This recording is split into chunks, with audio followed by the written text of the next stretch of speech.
দুঃস্বপ্ন দেখলে কাউকে বলতে যাবেন না। দুঃস্বপ্ন দেখলে কাউকে বলতে যাবেন না। যদি দেখেন রাতের বেলা দুঃস্বপ্ন দেখছেন, দুঃস্বপ্ন যদি দেখেন তাহলে বাম দিকে 3 বার থুতু ফেলবেন, থুতু ফেলার ভান করবেন, তারপরে পাশ পরিবর্তন করে ঘুমাবেন। দুঃস্বপ্ন মানুষ দেখতে পারে, আর দুঃস্বপ্ন শয়তানের পক্ষ থেকে দেখানো হয়।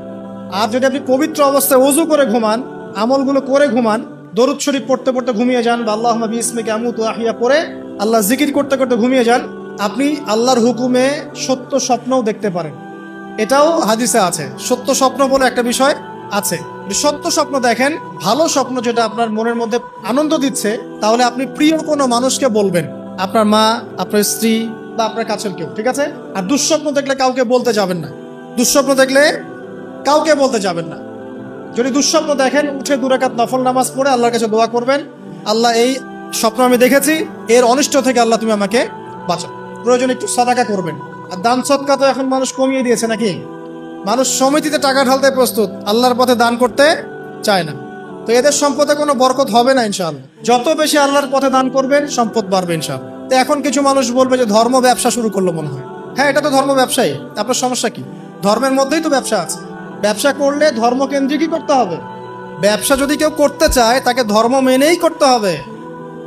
অমুসলিম হলে সে আলাদা বিষয়। কোনো মুসলমান যদি ব্যবসা করতে চায়, তাকে ধর্ম মেনেই ব্যবসা করতে হবে। কি করতে হবে? মাপে কম দেওয়া যাবে না, সিন্ডিকেট করা যাবে না, তাই না? মাল মজুত করে বেশি দামে বিক্রি করা যাবে না। আছে না এগুলা নিয়ম? আছে না? আছে। যখন সমাজে একটা রেট চলছে, দাম চলছে, নিজে ইচ্ছা করে দাম বাড়িয়ে দেওয়া যাবে? যাবে না। তো যদি ব্যবসা আপনি করতেই চান, তাহলে তো আপনাকে ধর্ম মেনেই করতে হবে। তো সমস্যা কোথায়? আর আল্লাহর পথে এইসব দান খয়রাত কি ধর্ম ব্যবসার মধ্যে পড়ে? এগুলো তো ইসলামের কল্যাণেই প্রয়োগ করা হবে। মসজিদ করার ক্ষেত্রে, মাদ্রাসা করার ক্ষেত্রে, মাহফিল করার ক্ষেত্রে, দিনের প্রচার প্রসারের স্বার্থেই তো এগুলো করা হবে।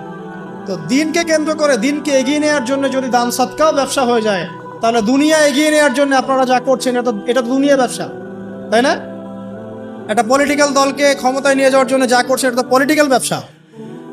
একটা একটা আদর্শ দর্শন সমাজে প্রতিষ্ঠার জন্য যা করছে, এটা আদর্শিক ব্যবসা হচ্ছে। তাহলে জায়নিজম প্রতিষ্ঠা করতে যাচ্ছেন, তো এটা জায়নিজম ব্যবসা হচ্ছে। কমিউনিজম প্রতিষ্ঠা করতে, এটা কমিউনিজম ব্যবসা হচ্ছে। মানে সব তো ব্যবসা হচ্ছেই। তাহলে শুধু ধর্মের দিকে চোখ দেন কেন? আশ্চর্য ব্যাপার। তো ধর্মের বিষয়ে তো মানুষ সৎকা করবেই। দান সৎকা না করলে মানুষের সম্পদ বাড়বে কিভাবে? যাকাত, দান সৎকা এগুলো ইসলামের অংশ। আল্লাহ পাক আমাদেরকে বেশি বেশি দান সৎকা করার তৌফিক দান করুন। তারপরে চলে আসেন, এইভাবে রাতে আমলগুলো গুছিয়ে শেষ রাত্রে ওঠার চেষ্টা করে। আমি যে বললাম, রাতটাকে এনজয় করার জন্য আল্লাহ পাক বলেছেন, একদম শেষ রাত্রে আল্লাহ পাক ওঠার তৌফিক সবাইকে দান করুন। আমাকে, আপনাদের সবাইকে দান করুন। শেষ রাত বলতে কোনটা? রাতকে 3 ভাগে ভাগ করতে হবে। কয় ভাগে? একদম শেষের অংশ। মনে করেন যে 1টা থেকে 4টা বা 5টা বা 1:30টা থেকে 5টা, এই যে অংশটা আছে না, এটা হচ্ছে শেষের অংশ।